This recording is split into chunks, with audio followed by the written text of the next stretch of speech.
Disclaimer. This video is rated Peggy 18. After the new COPPA rules dropped, anytime I cover something that I think could even be considered kid-friendly, I'm gonna have to put this here now.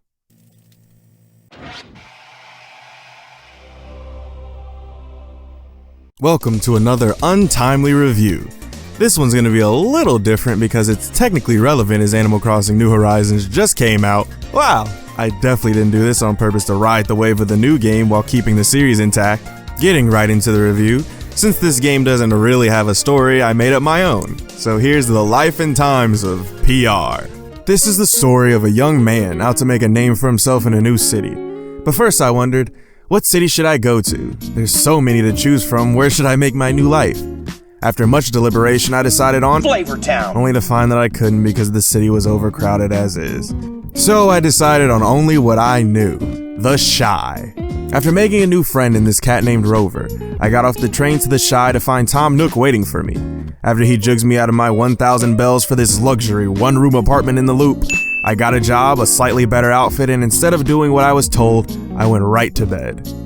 After I woke up after about a week, I of course forgot what I needed to do, so I went back to Tom's Nook to get back on track.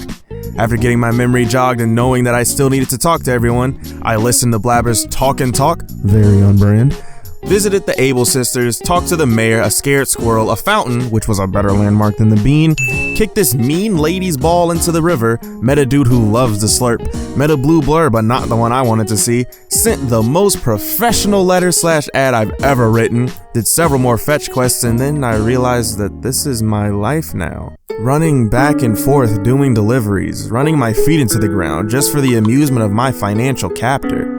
As I ran and ran and ran, I felt myself slip more and more into a mindless state, and with that mindless state came mindless behavior. Bumping into signs, running in circles aimlessly, standing and watching my sanity flow away like the tides coming in. Then I wrote the catchiest slogan I could think of, Nook's barbecue and foot massage. After my little ad read, I was freed from my indentured servitude only to see that I was still short 17,400 bells. I thought, what would I do? I was free to experience the world how I wanted, but the cold, furry hand of Tom Nook was still wrapped around my neck. There was nothing else for me to do but to follow Nook's advice and do odd jobs for the villagers. But first, I needed another little rest. When I awoke about a week later, I definitely need my beauty sleep, I met this guy, Mr. Rossetti, one of the two, who then broke the fourth wall and told me not to reset my game, which I guess I did by accident, but it was like a week ago, so there was no way I was going to remember if I did or not. Anyway, you know I had to see what was going to happen when I did it another time. The second time, Rossetti joked me like I ate hot dogs with ketchup, and he still let me off with a slap on the wrist, but his threats were too great to not test, so of course, I reset my game a third time, and I got the reaction I was looking for. So as a level-headed person who learns from their mistakes and wants to reduce their negative impact on others, I looked deep inside myself and made the decision to not follow anything he said and reset one more time. When I came back, he was already waiting for me, already onto my ruse, already fuming, knowing that I was nothing but spiteful. As I stood there relishing in my own amusement after hearing Rossetti's warning, one thing kept coming back to my memory. He said that this was the last time. One more time and there was gonna be bad trouble. Now, as a new resident of the fine city of the Shy, I didn't want to have any problems. But my mama also didn't raise no bitch, so I gotta do it one more time. But this time, it's someone different who comes to tell me to stop. It's not Rossetti, but his brother Don. I find out that I've been harassing and annoying a man who's just passionate about his job and someone who just wants the best for me and the city. I was the monster, callously resetting a world and its inhabitants for my own amusement. What would my mother think? I was spiraling, being destructive both to myself and others, and why? Could it be because I was nervous about my new surroundings and lashed out? Could it have been because I still hadn't found a decent place to get an Italian beef and I was just hangry?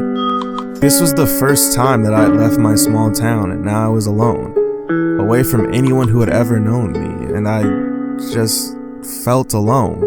And I attacked the first thing that treated me like a responsible adult, and what did that get me? Nothing. Nothing but regret and misery. Dejectedly, I went back into my cold and lifeless home to ponder my mistakes. Shortly after that, I went back to Tom's place to see what he had in stock and did a couple more odd jobs for the shy citizens. After making mad money off of selling random stuff that I found on the ground, I bought a shovel and made even more money and made my first payment to Tom Nook. After a 2-day nap, I was revitalized with only one goal in mind: get out of debt. So for hours, I picked up every single thing I could possibly find off the ground to sell to Tom Nook. Sand dollars, peaches, a couple magic conches. After grabbing everything I could find and even digging some up, I finally had enough to pay off my debt. I was free. Free to do what I wanted. Free to enjoy the sea or dig or capture bugs or even dig again. But once I went back to Tom's Nook, he got me again. He enticed me with a home remodel. And I was back to square one again until I realized that the fun of life isn't relegated to just completing quests and favors, but it's the journey you go on and all the friends you make along the way, along with the ever-present idea of debt hanging above you. And that's the story so far. Because of how this game is structured, it's meant to be played almost indefinitely. And to see everything, you'd have to play the game for at least a year, or just set your console's calendar to different holidays if you want to be efficient with your time. So with my soon-to-be award-winning autobiography out of the way, what's the gameplay like? Well, a lot of it you've already seen. Animal Crossing is like the nicest survival game you'll ever play. You dig, fish, cut down trees, plant flowers and fruit, and make your house look nice. It's like creative mode Minecraft without the mine, or really even the crafting part. Okay, maybe that's not the best example, but it's a very chill game. Even with the whole loan and debt thing, as far as I know, is really not based on a time frame. You're free to repay your debt at whatever pace you want to. That's kind of the whole vibe of the game. The game even encourages you to take a break for the day by having things like Tom Nook's store closing or having mail taken in-game, and so in turn a real you and I day to get to you. I just think this approach is really interesting because most games want you to keep playing them and staying engaged, but the structure of this game encourages you to take your time and turn it off. After saving, of course. I would categorize this game as a busy work simulator, but I mean that in the good way. It's not annoying busy work, it's more like turn your brain off and enjoy kind of busy work. I think a better example of what this game feels like to me would be the Chow Garden from Sonic Adventure 2, Paddle. While there are goals for you to complete, it's more about caring for your Chow and watching them grow, so in this case, it's more about caring for the city and watching it grow as you go through changes. Also, Sonic Team, please put another Chow Garden in the next Sonic game. It can literally just be a port of the SA2 one. I'll even settle for a shitty phone version at this point. Please, Sonic Team, please. The last thing that I want to say about the gameplay is that I do wish there was more to do with the villagers that wasn't just confined to fetch quests. Maybe there are other quests that you can do and I just haven't gotten to those yet, but as it stands right now, I think having tasks like helping a villager plant a garden would be cool, or just having multiple quests open at once would also be really helpful, but how it is right now really isn't that big of a deal. Now, let's talk about the graphics, because honestly, I think they're still pretty good. I mean, I think that I look awful, but I think that the design of the different characters are pretty cute. They all remind me of early 2000s Cartoon Network type cartoons like Codename Kids Next Door because of the round heads, or My Gym Partner's a Monkey because of the little animal quirks that the villagers all have. I was actually looking forward to seeing some of the characters that I had a passing knowledge of, like KK Slider, Tom Nook, or Isabelle, but Tom Nook is the only one who's always around. KK Slider only shows up on Saturdays at a specific time, which I'll get into a little bit later, and Isabelle isn't even in this game. And since I honestly didn't spend a whole lot of time with each of the villagers that I have unlocked so far, I can't really gauge much of their personalities. I know for a fact that Rosie is a little flirt, Sally is the shyest little thing you'll ever see, and Phyllis has a crazy attitude problem for having the easiest job in town though. I already kinda talked about the design of the game with how it's structured, but I think that overall the design is pretty good. Initially, I thought that the map was kind of small, but thought that the train would allow you to go to different cities, and while that technically is true, you can only visit other cities if you have another town on a different memory card, and since this game is, let me check one more time, 19 years old, I'm not going to the trouble of doing all that. With all that being said, I know that I haven't gotten my city to be full with the different villagers yet, but it does still seem to be a little small considering. Maybe that's just because I'm so used to huge maps in my open worlds, but the small map does make it feel more intimate and you feel more connected to the villagers that way, so I'm probably bugging on wanting the map to be bigger. The concept that this game runs on the console's calendar and clock is really cool, and I love it anytime a game does something like this to bridge the gap between the game and the real world. Something that I definitely didn't expect though, was there to be something to tell what the weather was like. On the day I was playing, it was raining, and in game, guess what? It was raining. Did they use one of those farmer's almanacs for the whole world? But then how would it know where I was? Maybe it was just a coincidence. Yeah, there's no way Nintendo knew exactly to the day what the weather was going to be like in a specific part of the world.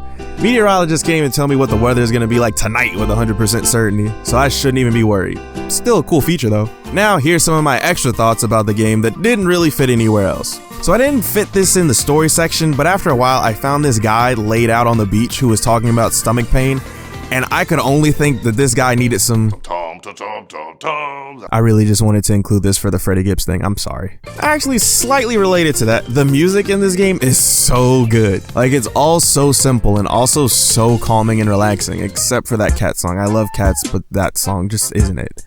The best song that I've heard so far has to be the main theme of the game. It's just so happy and honestly reminds me of the Mr. Rogers theme because it feels so pure and puts me in such a good mood. The concept of having more villagers pop up as you do more things in the game is a really cool addition and makes running around the map more interesting, because once you get used to running around, seeing new homes and new citizens popping up makes it all the more exciting to explore. I also found out through some research of the game that there's an NES in this game, and you can actually play through games like Punch-Out with Mike Tyson and Mad Donkey Kong games. Playing a game inside another game will always have a special place in my heart ever since they stopped putting demos in other games. I actually thought about this after writing the story section, but this game really rails against capitalism and its harsh reliance on the uninitiated to provide for the elite. This is a kid's game. In a slightly more serious tone. The last thing that I want to say is that I honestly went into this thinking that it was going to be a quick little game that I would play for the review and wouldn't play it again after, but I'm actually excited to go back in and see what else happens. I might even play some of the other Animal Crossing games to see if they get any better than this. So what did you think? Have you played Animal Crossing before? Did my review make you want to try out living in a new city with a bunch of animal people? What should I review next? Let me know in the comment section below. Make sure to subscribe for more videos, and thanks for watching.